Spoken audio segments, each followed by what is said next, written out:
Rich Hill almost throws a no-hitter, and Erod struggles, just as we all predicted. All today on Locked On Tigers.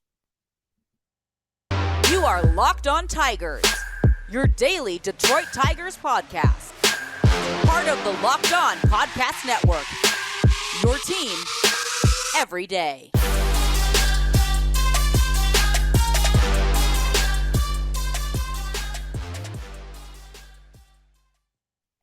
What is up, everybody? Welcome back to another edition of Locked On Tigers. I'm, of course, your host, Scott Bentley. Today is Thursday, May 18th, 2023. Thank you so much for making Locked On Tigers your first listen every single day. We are free and available wherever you get your podcasts and on YouTube, part of the Locked On Podcast Network, your team every day. Alrighty, well, the Tigers get absolutely destroyed at home against the Pittsburgh Pirates on Wednesday afternoon by a score of 8-0. The offense was absolutely dreadful in this ball game, and we will get to that, certainly. But, sometimes I've made a comment throughout the season where sometimes as an analyst, there are plays or situations or games that are either so good or so bad where there's very little analysis to actually be had because it's just that awful or that great where you're like, this is not sustainable either direction, and so there's no really point of even breaking this down. This is not one of those ball games. I actually have a lot to say about this game. Not necessarily like a deep dive on the offense and why it was awful. They were absolutely horrific. This was one of the worst offensive displays of the entire season. But there was a lot of things that happened in this baseball game that I feel like I want to address and kind of break down. So, which is great for me and hopefully you.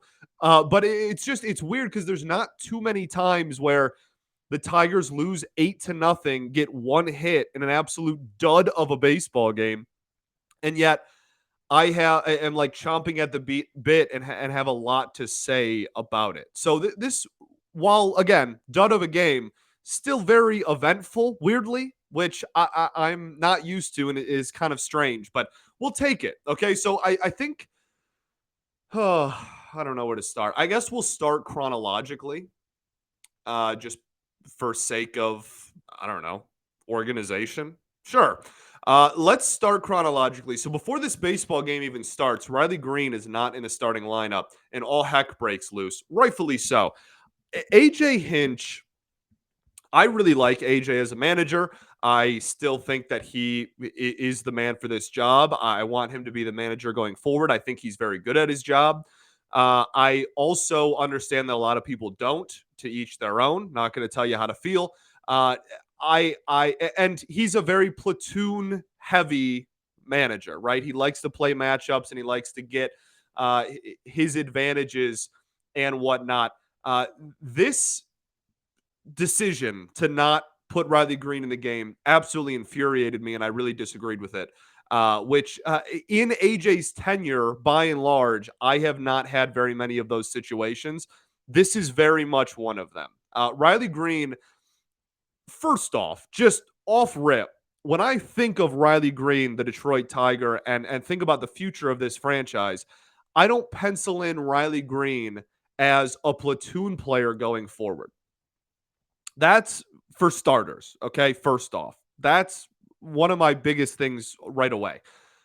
But if he proves to you that he is, then you have to do it, okay? You have to play with what you have. And if he was a platoon-style hitter, then so be it. And that's how you have to play him, and that's how you have to – you're the manager. That's how you have to deal with that. As a pro, before he was a major leaguer, so all throughout the minors, Riley Greene's lefty-righty splits were very similar. And actually, at some points in his minor league journey, he was actually better against lefties than righties. So, again, I don't envision Riley Greene as becoming a platoon player. At the major league level this season, he is hitting better against righties than lefties, okay? But it's not like he has like a 400 OPS against lefties and a 900 against righties. Like one's in the 700s and one's in the 600s. It's not some dramatic, unbelievable difference.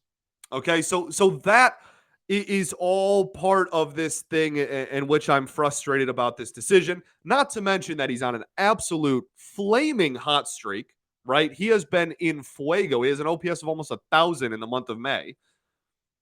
And to top it all off, Rich Hill throws this just annoying is the word, big, loopy, 70-mile-an-hour curveball. And Riley Greene on the season is crushing breaking balls, crushing them. His stats against breaking balls specifically are phenomenal. All of that equates, if I'm the manager, to playing Riley Greene and having him hit 2 or 3 again, as we have done throughout this entire season. So that already frustrated me. Matt Vierling gets the nod in center field. While Matt Vierling is certainly better against lefties than righties, he has been dreadful in the month of May. His OPS is under 600 on the season. I just didn't like it. And then we'll get to the defensive thing. We'll get to the Vierling play. That has to be discussed. We'll get to that. But I'm just talking about offense right now. All of this led to a very, very frustrating, before the game even started, just something that I didn't really understand. And as someone who I try to take into account all different viewpoints on how people interpret the game of baseball, the old school mentality, the new school analytics stuff. I try to not walk a line, but really hear out both sides. And this was just one where AJ is obviously more analytical and really likes to do the platoon matchups. This is one I did not understand immediately. Now, that all being said, I'm not against AJ's righty-lefty different lineups based on that, right, opposing pitcher handness in general. I'm not against it. And I know it frustrates a lot of people, but currently the numbers, the OPS for this team against right-handed starters and left-handed starters are almost identical. The single-digit difference in OPS between right-handed starters and left-handed starters. And as a whole, right, so just overall, all righties and all lefties, the Tigers hit better against lefties than righties so far on the season, at least going into this ballgame. I guess that's probably going to drop given how Rich Hill absolutely sliced and diced us. But going into this game, those were the numbers against it. So, yeah, he's at least against starters matching production with his lineups, depending on if it's a righty or lefty on the mound. And I'll take that. That's the goal of the platoon, to be able to have similar production no matter who is on the bump for the opponent. So that's just something I wanted to start with, was like, I was very, very frustrated and heavily disagree with the Riley Greene decision.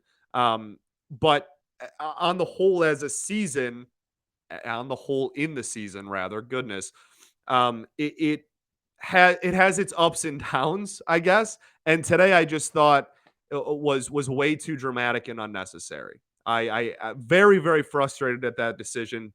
Adamantly disagree with it.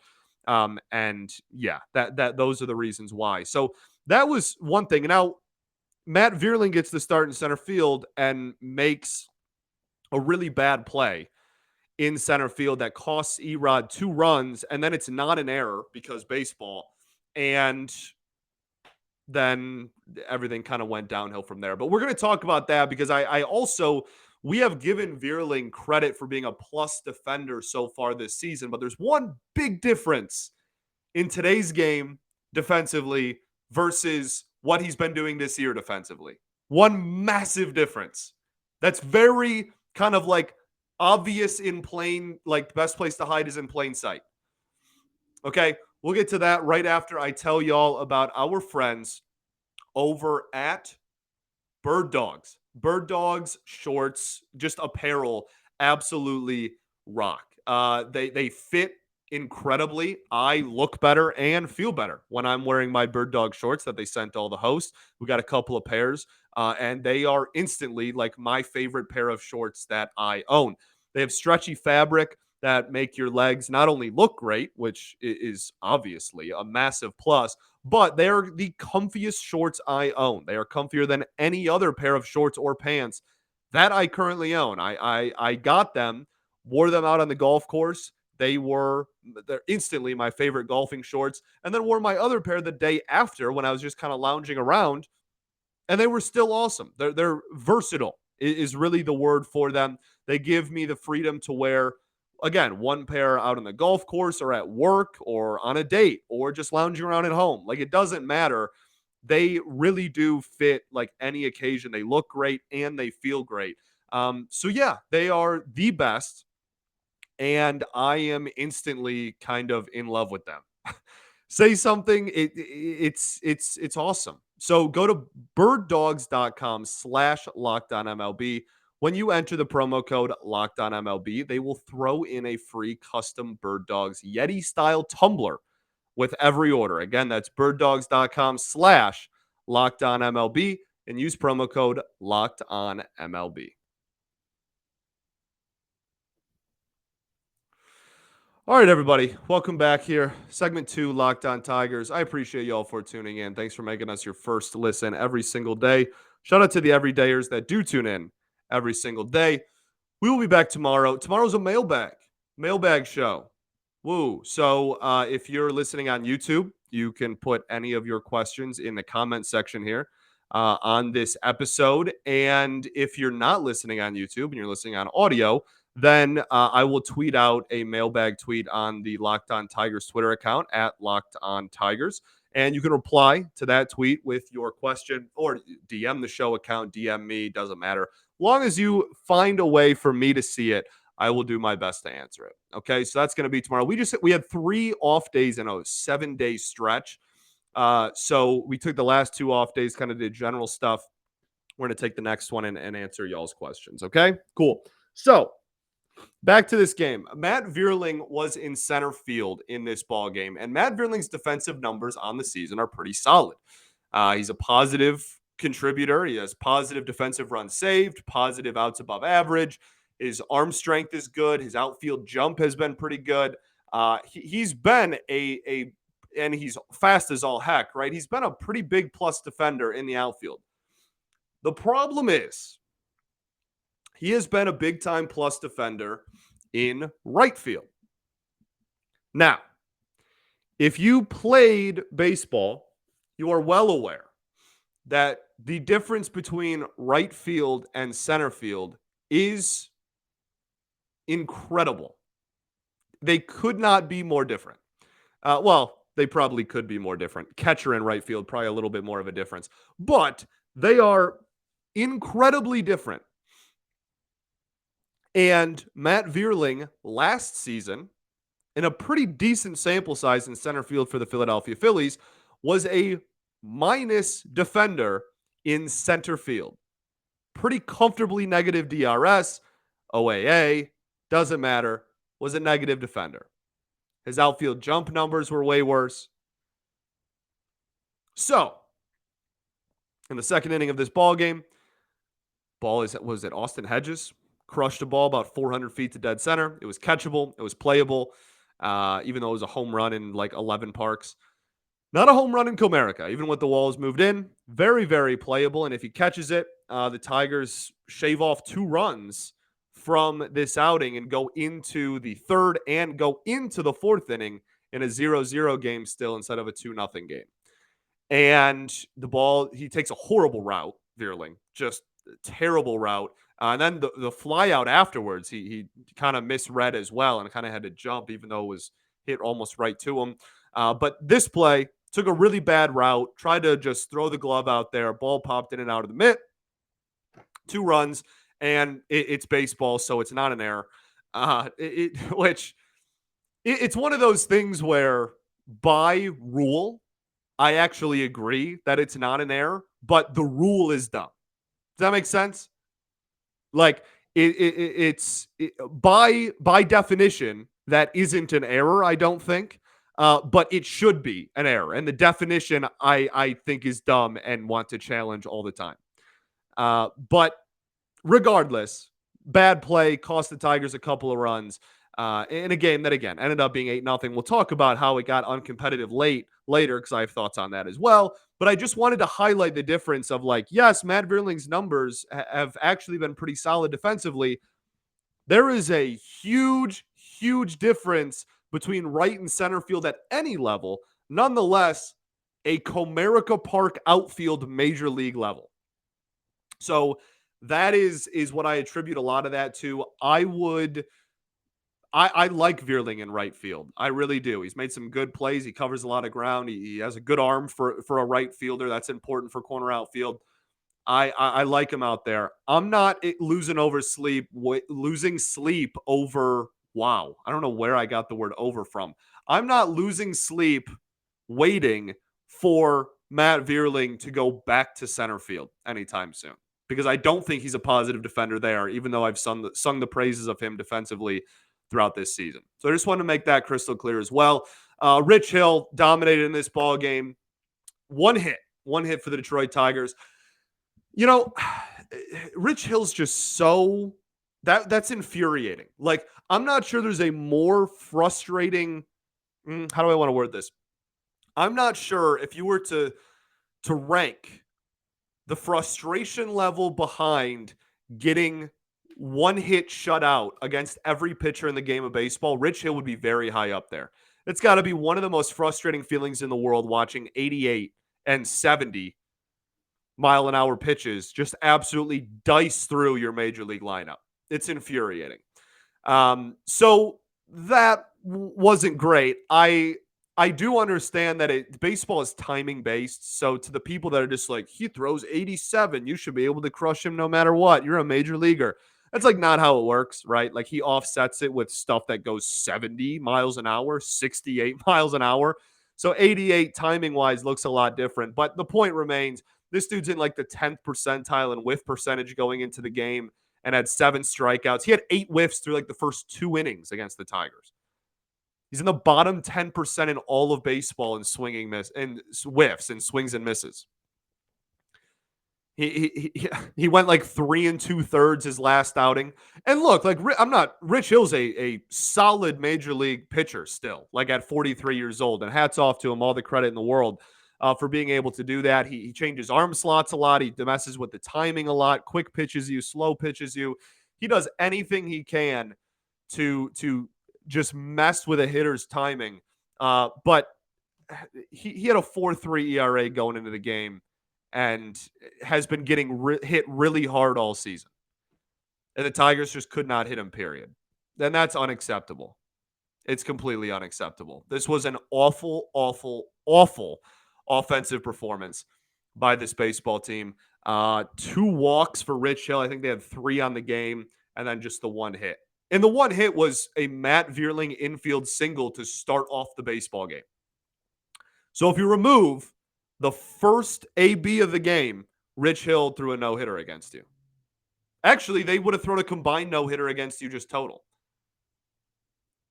If it wasn't for the first batter of the game just being fast. Tough. I have a lot more to say still. AJ Hinch ejection. I think that kind of pumped a lot of people up. AJ gets some heat from some of the fan base for being whatever, like, I don't know, too monotone. Maybe I disagree with this take, but this is how some people feel. Just like, oh, he's like too laid back or he doesn't have that like fiery edge to him. So seeing him go out there and get tossed, maybe to try and light a fire under this team was good to see. I'm pro manager ejections. Go and get tossed all the time. I absolutely love it. Now, it didn't do the Tigers any good. They looked just as bad after the ejection as they did before, but that was at least a noteworthy thing that happened. You should go on Twitter and find the video. There was a lot of hot miking. They actually, the mic behind home plate picked up most of the back and forth between AJ and the umpire, like a solid like minute of it. You can kind of make out almost everything that is said. And AJ basically just said something along the lines of like Haas was coming back to the dugout, like Hinch was making a comment to Haas and making a comment to the dugout, and then he got tossed. And AJ went out there and put his finger right in the dude's face, right at old school umpire, or old school manager, and he said, "You made it about you," and that's a bar. That is an absolute bar. I love it. And again, didn't change anything in this ball game. This was a dreadful performance by the Detroit Tigers, offensively, defensively, most of their pitching. It was all bad. But it's at least nice to know that AJ still's got that in him. All right.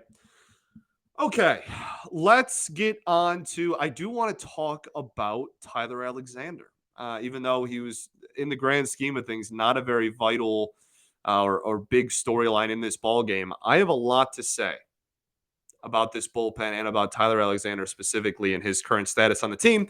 And then we'll end the show by talking about Jonathan Schoop, who also I have a lot to say about. But first, I got to tell y'all about our friends over at SoRare. SoRare is awesome. They're one of our new sponsors. It's a revolutionary fantasy baseball game and marketplace, transforming fans into owners with officially licensed digital cards featuring players from across all 30 teams. Unlike other fantasy baseball platforms, SoRare managers truly own their fantasy experience. You can collect, buy, sell, and compete with playing cards against global opponents to win rewards. Win or lose, it doesn't matter. You still own your cards, and there's no cost to play. The more you win, the more you advance. You can get more powerful cards, increase and access next level competition. It truly is awesome. It's one of a kind. Revolutionary is absolutely the word. I am beyond hooked on it after not even knowing what it was before they were the sponsor of the show. Now they have Juan Soto and Julio Rodriguez in their commercials, and they're everywhere. And it's cool to see because the more people, the more fun it's going to get. And it's already so fun. So head to SoRare.com/lockedon. That's SORARE.com to draft your team of free player cards.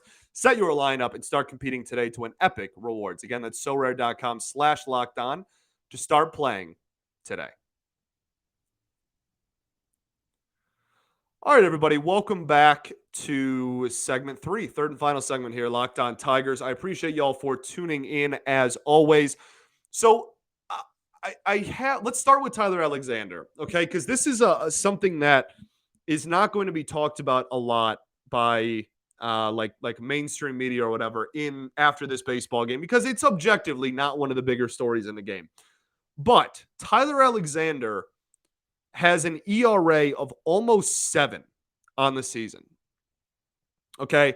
And going into this year, if you were a listener during spring training, you are well aware that Tyler Alexander, I think in the spring, kind of went from going into the year in the winter, you were like, oh, yeah, Tyler Alexander will be in this bullpen. That's near a lock. And then the spring happened, and we talked about on the show, like, yeah, he'll still probably make it, but like it wouldn't be the most shocking thing in the world if he didn't. And now he has a 7 ERA on the season. Now, role within the team is always very important to me when talking about someone's statistics, okay, and performance in general. And we'll talk about the same thing with Schoop here in a second. But Tyler Alexander, if he had the highest ERA on the team, highest ERA in the bullpen, it just that alone is whatever. Somebody has to have the highest ERA. And if you had to pick anyone to have the highest ERA on your team, it's going to be the low leverage innings eater. And that is Tyler Alexander's role on this baseball team at this point. I think Mason Englert is the high leverage innings eater. I think that that's been proven a few times over now. And Tyler Alexander is mostly going into ball games that are on the verge of getting out of hand. Either the Tigers up big, which hasn't happened too much over the last couple of years, or the other team, again, he came in, it was a 4-0 ball game, but the offense had no life to it. Let's not waste our grade A+ relievers, and we're going to put Tyler Alexander out there. So if you had to pick someone, again, to have the highest ERA of your 8 relievers, it's going to be the low leverage innings eater. That being said, a 4-0 ball game is a lot different than an 8-0 ball game. And the defense did him no favors, okay? Jonathan Schoop, who, again, we will talk about in a second, was dreadful in this baseball game in pretty much all facets of the sport. And he made 2 plays in the field that he should have had and cost the team outs. That's not on Tyler Alexander. But again, even beyond this game, going into the game, his ERA was still like 6.5. It's not like he had an ERA of 3 and then this game happened and now it's 7. So you want your low leverage innings eater to still be able to stop the bleeding.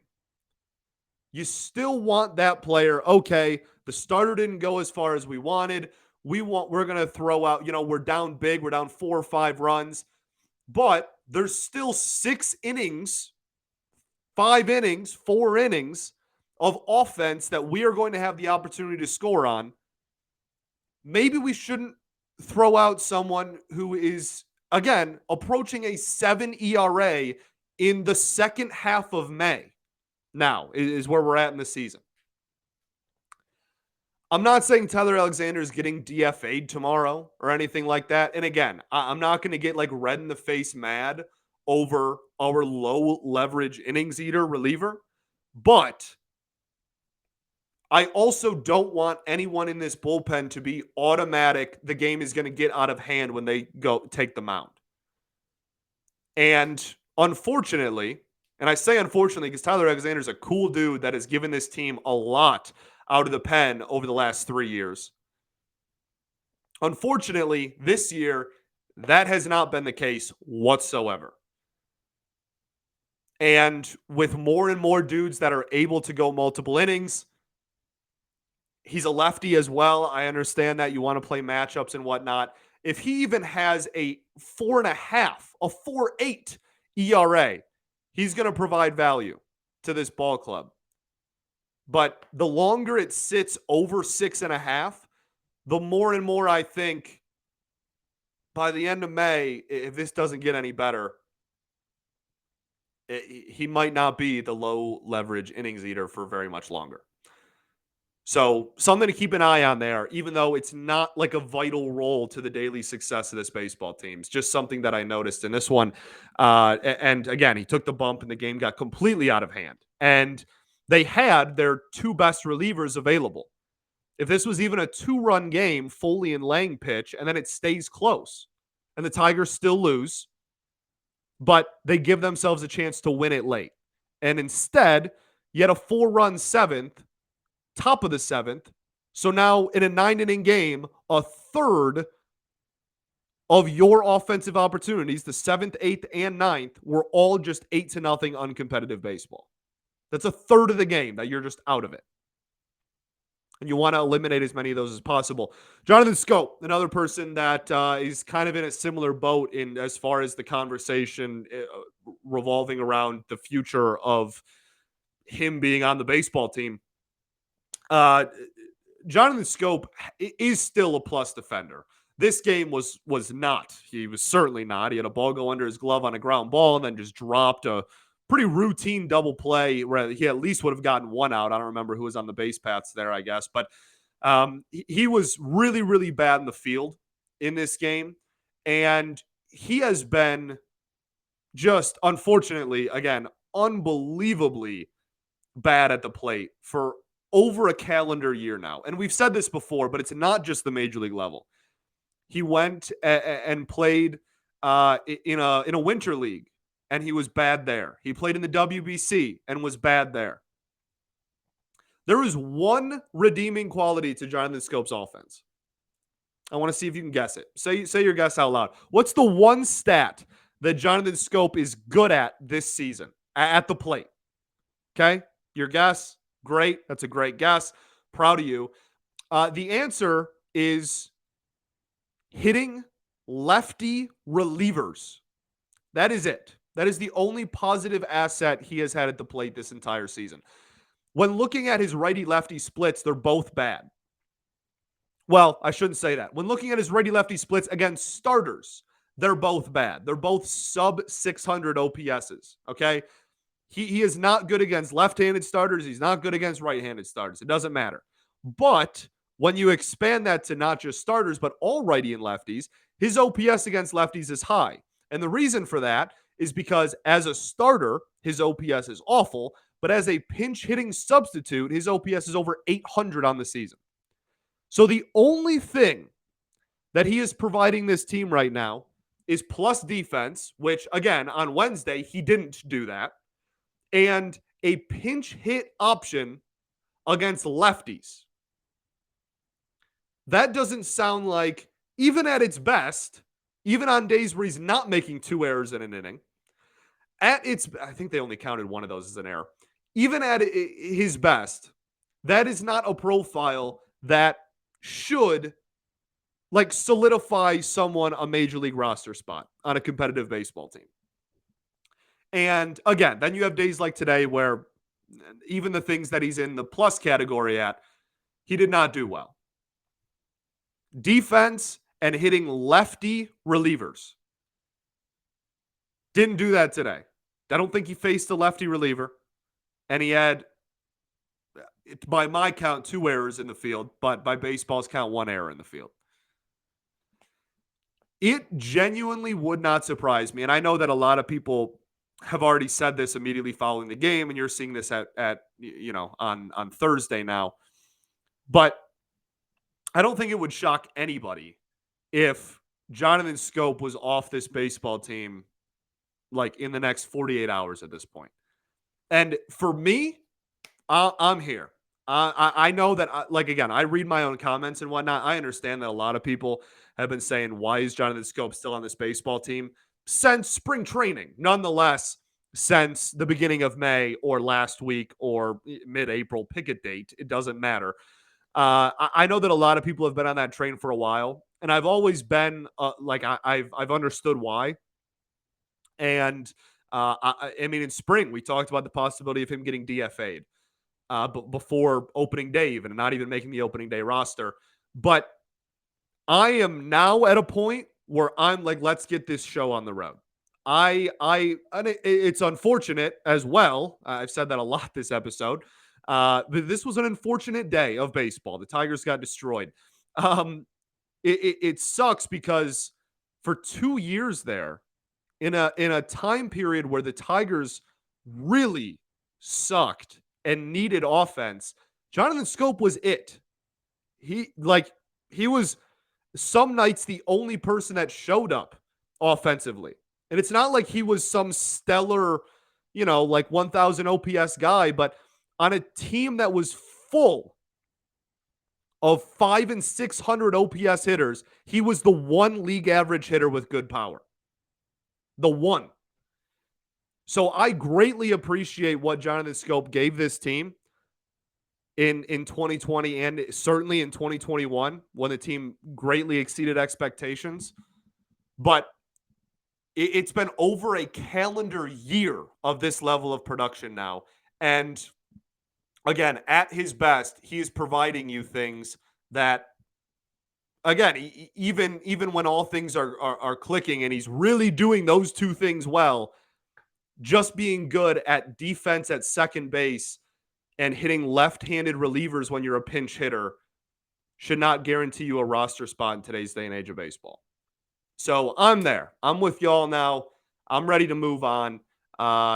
Thank you for what you've done for the last couple of years, but I think it's probably time. And I think at this point, I would be shocked if he was on this baseball team on June 1st. When's Memorial Day? That's got to be relatively close, yeah? We're going to check and see when Memorial Day is, and then, what is it, the 29th? Okay, so 29th versus June 1st, there's only 3 days difference there. Same premise. I think I would be surprised if he was on the team by June 1st. That would genuinely surprise me, and I'd honestly probably have an issue with it. But we'll see. Okay? All right. We didn't even talk about Eduardo Rodriguez. I had so much to say about this game. I really, we didn't even really get to anything. Eduardo, look, really quickly here. This is going to be a long episode. I'm really sorry, but this was not some disaster game. And again, you could very easily, Matt Vierling makes a catch that he should have made, and instantly, this becomes a much different story. But this was a game where it wasn't like he was missing by like a foot. It wasn't like his command was awful. He was missing by like 3 inches. And that was infuriating because he's just barely missing the zone over and over and over again. The umpiring was really frustrating. Not that it was like awful. Again, he wasn't making like terrible calls the entire game, but it did feel like every single 50-50 ball went the Pirates' way and didn't go the Tigers' way. And that was what was frustrating about the umpiring in this ball game and about Eduardo Rodriguez's just, I almost said tenure, day on the mound. He was really close to the strike zone, but just missing. And then on all the 50-50 pitches, just didn't really have any calls go in his favor. And it seemed like Rich Hill had a lot of calls go in his favor. But I don't think that it was like the worst umpired game I'd ever seen either. It was just a lot of 50-50 balls that didn't go our way. And a lot of singles given up. The Pirates had like 15, 16 base runners. And I want to say 12 or 13 of those were singles. Just some days it's just not your day. That's what we'll chalk this up to. Now, you have a really, really, really fun stretch. We'll talk about this a little bit more tomorrow when we have more time. But Nationals, Royals, White Sox, your next 3 series. You really could make a run. You could. Are you up for it? Let's find out. Thanks for making Locked On Tigers your first listen. Every single day, we are free and available wherever you get your podcasts and on YouTube, part of the Locked On Podcast Network, your team every day. Shout out to the everydayers that do tune in every single day. We'll be back tomorrow with a mailbag episode. Mailbag. So if you have a question that you want answered about the Tigers, me, anything, don't really care, I will see it and try to get through as many as we can. Okay, but that's what's going to be our Friday show, taking you into the weekend against the Washington Nationals. Cool? Put them in the YouTube comment section. Put them on Twitter. DM them. Reply to the tweet. I don't care. Just find a way for me to be able to read it. Cool? Peace and love. Going to therapy's dope. I'm so sorry for the long episode. We'll be back tomorrow. Go Tigers, baby.